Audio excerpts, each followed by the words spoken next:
With our friends, the backyardigans. Come with your friends, the backyardigans. I'm Uniqua, and I'm a piggy. Yo, I'm Tyrone, and I'm a moose. We're gonna go check on Pablo. He's been down lately, yo.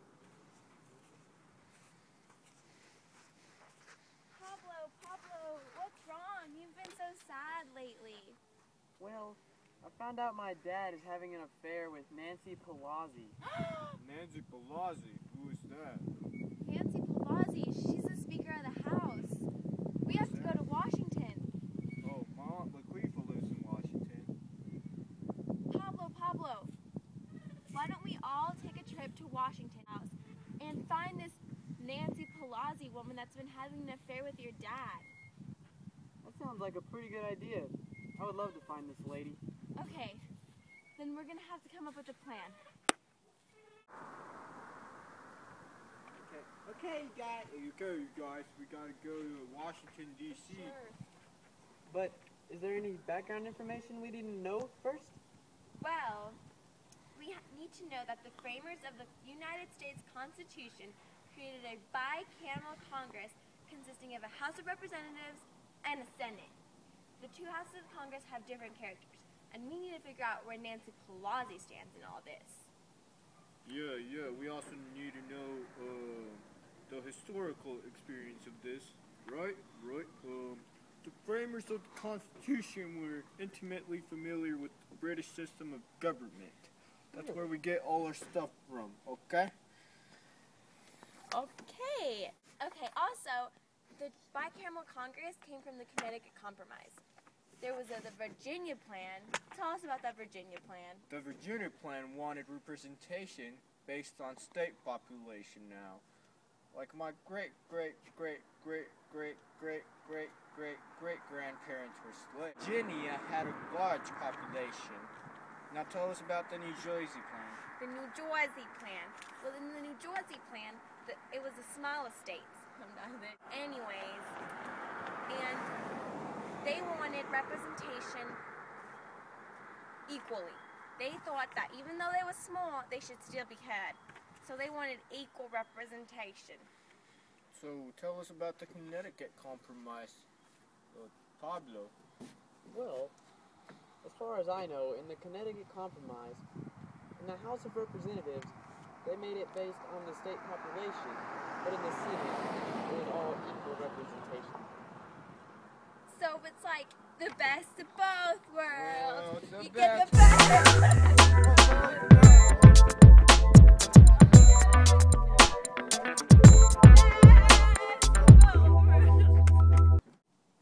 Man, I'm bored. This is a long trip. Let's sing a song. I'm down.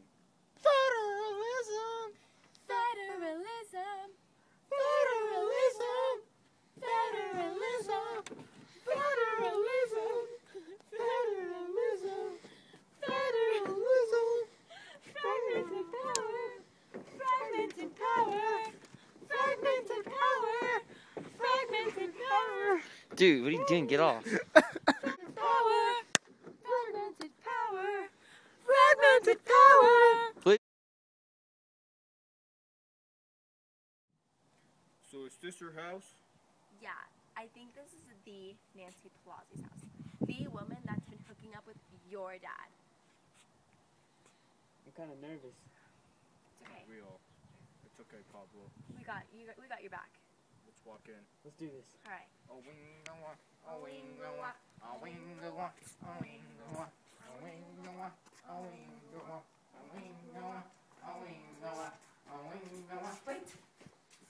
Pablo, you need to ring the doorbell.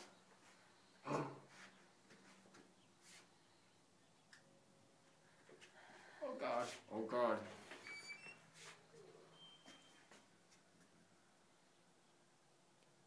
Now. Would you like something to drink? Glass of water? No. Do you have purple drink? No. What are you here for? What do you want?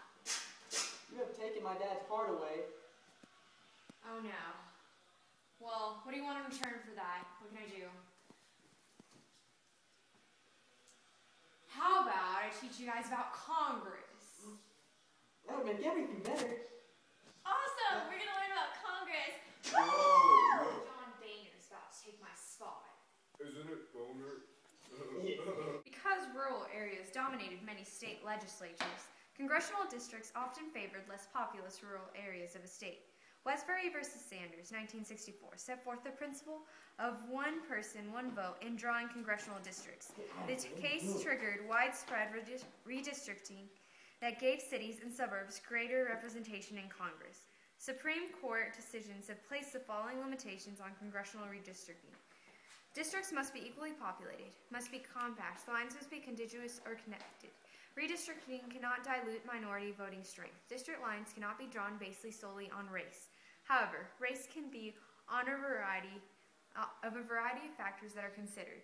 It is important to note that the Supreme Court decisions have not eliminated gerrymandering for partisan political purposes. Gerrymandering is the legislative process by which the majority party in each state legislature redraws congressional districts to ensure the maximum number of seats for its candidates.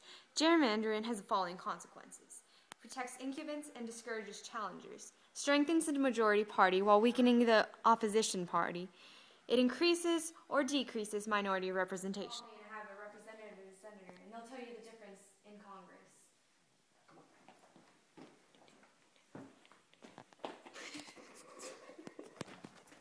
I have to leave. Where are you going? It is what it is. I have to leave. It is what it is. She's kind of Deuces. what? She's kind of what?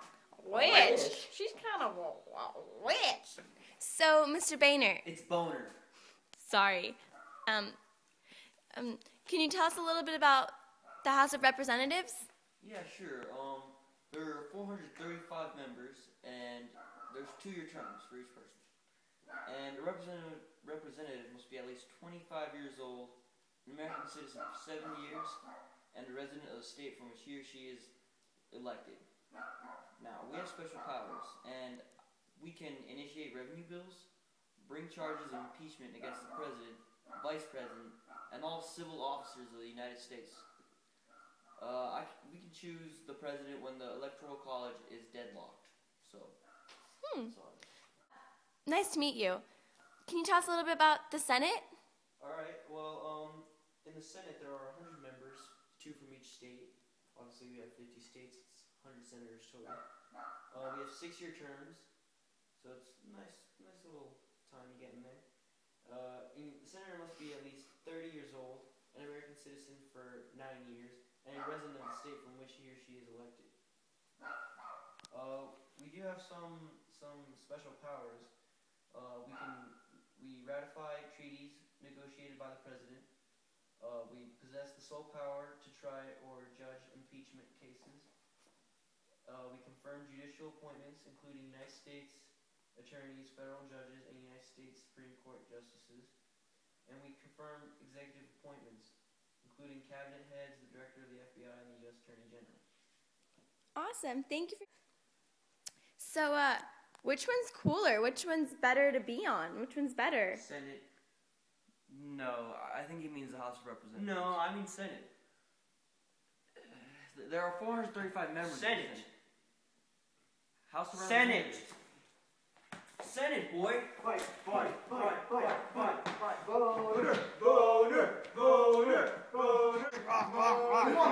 Come on, Dad. It's not that hard. I miss Nancy Pelosi. Me too. Kinda. She left. It is what it is. Let's think of something to do. Let's rap. Okay. The Constitution does not set exact size of the House of Representatives. It does not stipulate that its size shall be appointment or distributed among the states based on their respective population. 1, 2, 3, 4, 6, 7, 8, 9. house. Uniqua in the house. The Constitution guarantees that each still has at least 1 one representative, regardless of its population.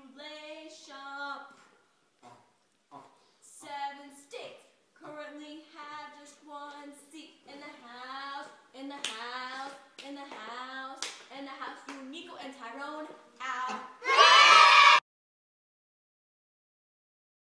Yo, Uniqua, What? You just interrupted my pre-trip meditation. can you tell me what that reapportionment ish is? Yo? Come here. Reapportionment.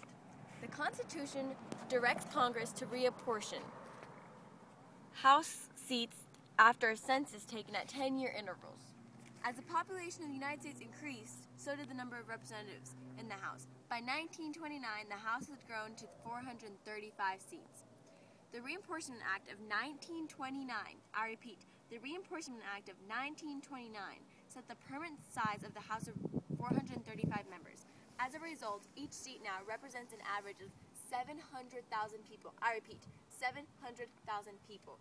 Reapportionment is important because it increases or decreases both the number of seats a state has in the House of Representatives and the number of electoral votes a state has in the Electoral College. As a state's representation increases, so does its potential influence. As a state's representation decreases, so does its House of Representatives have always been elected by eligible voters. When the Constitution was ratified, the House of Representatives was the new government's only body directly elected by the people. Senators were originally chosen by state legislators. The 17th Amendment, I repeat, the 17th Amendment in 1913 mandated that senators be elected by voters in each state. Why don't you wrap it all up with the districts? The Constitution does not define or discuss congressional districts. Slow down, you Mexican! The 1942 Congress stipulated that all seats in the House of Representatives could be filled by a single-member district. The 1942 law assigned each state legislature the responsibility of drawing the boundary lines of its congressional districts. Slow down, Mexican, like I said.